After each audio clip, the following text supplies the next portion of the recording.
आज भगवान परशुराम सेना की 14वीं मीटिंग पुराना लाल बाग कृष्ण मंदिर के अंदर हो रही है।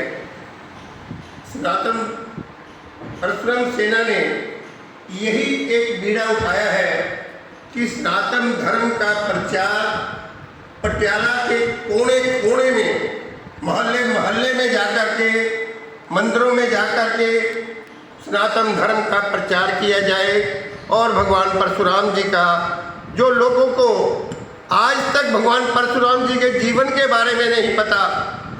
कई बार बच्चे कहते हैं भगवान परशुराम जी को रामचंद्र जी ने हरा दिया और भगवान परशुराम जी वहाँ पर आकर लड़े, और बहुत ये आती है कि भगवान परशुराम जी ने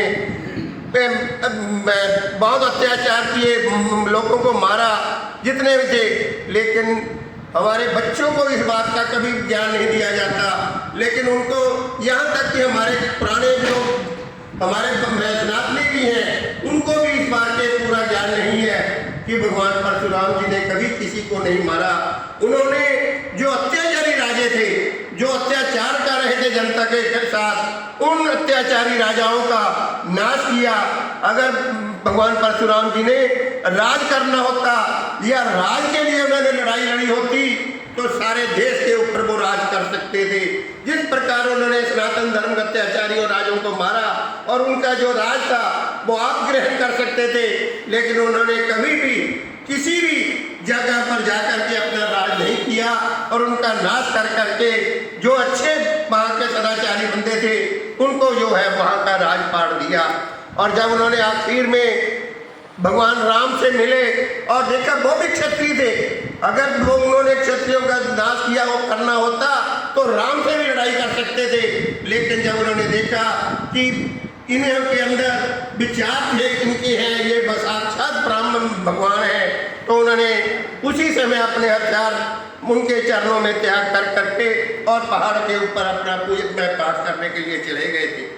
लेकिन मैं आज एक सिर्फ यही बात करना चाहता हूँ कि भगवान परशुराम जी का प्रचार हमारे ये ब्राह्मणों के लिए नहीं, भगवान परशुराम जी केवल ब्राह्मणों के लिए नहीं थे। उन्होंने जो अत्याचारी राजे थे उनका नाश इसलिए किया था, कोई ब्राह्मणों को बचाने के लिए नहीं। उन्होंने समाज धर्म को, हर इंसान को उनको बचाने के लिए, जो उनके ऊपर अत्याचार हो रहे थे उनको ख़त्म करने के लिए उन्होंने ये जो प्रयास किए थे।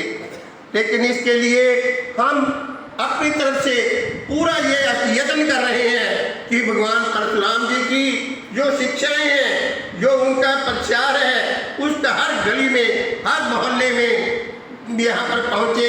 अगर हम पटियाला में कामयाब होते हैं तो हम कोशिश करेंगे कि इसको बाहर भी हम लेकर जा सकें। लेकिन हम पटियाला में बहुत अफसोस हो रहा है कि हमारे इतना प्रयास करने के बावजूद भी यहाँ पर जो हाजिरी होती है बहुत ही कम होती है। लेकिन मैं पटियाला के सनातन धर्मियों से निवेदन करूँगा कि वो सनातन जो परशुराम सेना है उसको सहयोग दें ताकि हम अपने सनातन धर्म को ऊपर उठा सकें। हमारे धर्म में एक सबसे बड़ी कमी एक आ रही है कि सरकारें भी हमारा साथ नहीं दे रही। लेकिन अब आज एक हमें बहुत गर्व की बात है कि हमारी केंद्र में जो सरकार है सिर्फ उसके सिर पर हमारा सनातन का जो सिर ऊंचा हुआ है। लेकिन जब तक हम इकट्ठे होकर के उनका साथ नहीं देंगे तब तक भी वो भी लाचार होंगे। लेकिन मैं एक बात कहता हूँ कि हमारे पास कमी क्या है।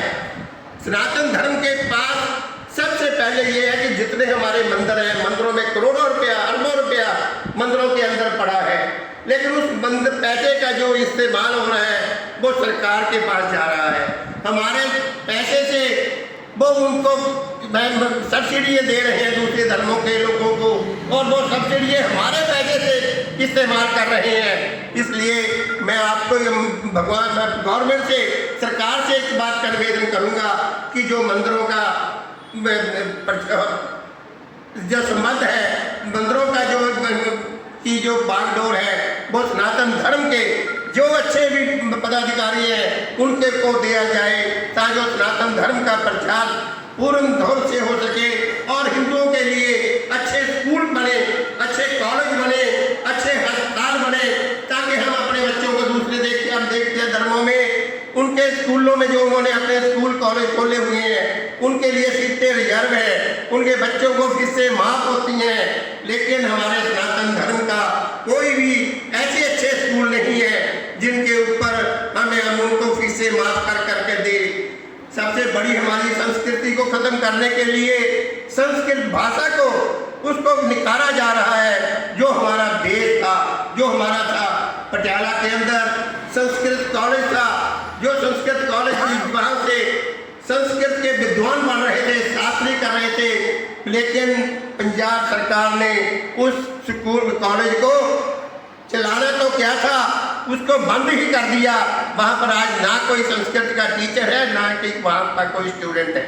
बड़े अफसोस की बात है कि जो संस्कृत भाषा हमारे भारत की मातृभाषा है, उस भाषा को इस प्रकार से उसकी निरादरी की जा रही है। इसलिए सनातन भाइयों से मैं निवेदन करूंगा, आइए एकजुट होइए। परशुराम सेना आपको आह्वान करती है कि आप आओ, सनातन परशुराम सेना के मेंबर बनो और हमें सहयोग दे। हम आपका हर समय सनातन धर्म के लिए, उसको ऊपर उठाने के लिए आपके लिए हाजिर है। जय श्री परशुराम महाराज की।